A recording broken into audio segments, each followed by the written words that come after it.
वल्लभ भाई पटेल की जयंती पर उन्हें पुष्पांजलि अर्पित करेंगे। वह इस समारोह के दौरान एकता दिवस शपथ और एकता दिवस परेड में भी हिस्सा लेंगे। गुजरात के एकता नगर में होने वाले इस कार्यक्रम का मुख्य आकर्षण बीएसएफ का मार्चिंग दस्ता होने वाला है।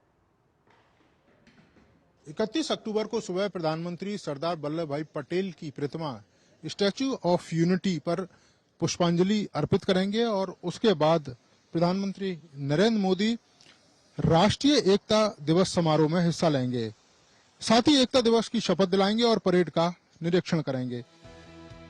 परेड में बीएसएफ, सीआरपीएफ, सीआईएसएफ, आईटीबीपी और एसएसबी के साथ साथ विभिन्न राज्य पुलिस बलों की टुकड़ियां शामिल होंगी।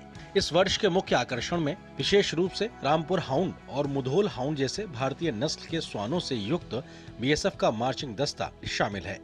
हमें अपनी मिट्टी पर विश्वास था कि जो जन्म जन्मांतर से कई पीढ़ियों से हमारी मिट्टी से जुड़े हुए हैं, उनमें क्या किन्हीं विशेषताओं की कमी थी, तो हमने पाया कि इनमें कोई कमी नहीं है। वो बल्कि उनसे बेहतर सिद्ध हुई, क्योंकि इनके रख रखाव पे खर्चा बहुत कम है, इनकी मेंटेनेंस की डिमांड्स बहुत कम है और उस दूसरी बड़ी बात है कि रोग प्रतिरोधक क्षमता, जिसको इम्यूनिटी लेवल कहते हैं, वो भारतीय परिस्थितियों, भारतीय मौसम के हिसाब से बिल्कुल ढले हुए हैं।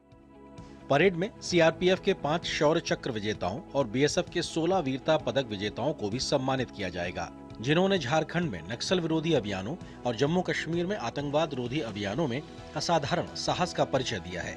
ऑपरेशन सिंदूर के दौरान बीएसएफ कर्मियों की वीरता के लिए भी उन्हें सम्मानित किया जाएगा।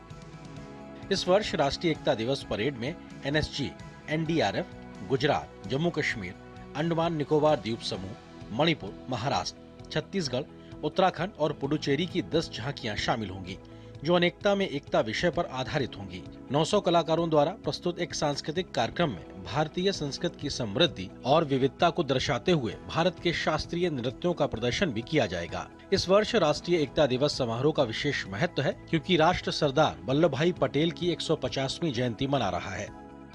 प्रधानमंत्री आरंभ 7.0 के समापन पर 100वें फाउंडेशन कोर्स के प्रशिक्षु अधिकारियों के साथ बातचीत करेंगे। 7वें आरंभ को शासन की पुनर्कल्पना विषय पर आयोजित किया गया है। इस 100वें फाउंडेशन कोर्स में भारत की 16 सिविल सेवाओं और भूटान की 3 सिविल सेवाओं के 660 प्रशिक्षु अधिकारी शामिल होंगे। ब्यूरो इनपुट के साथ नीरज सिंह की रिपोर्ट, डीडी न्यूज।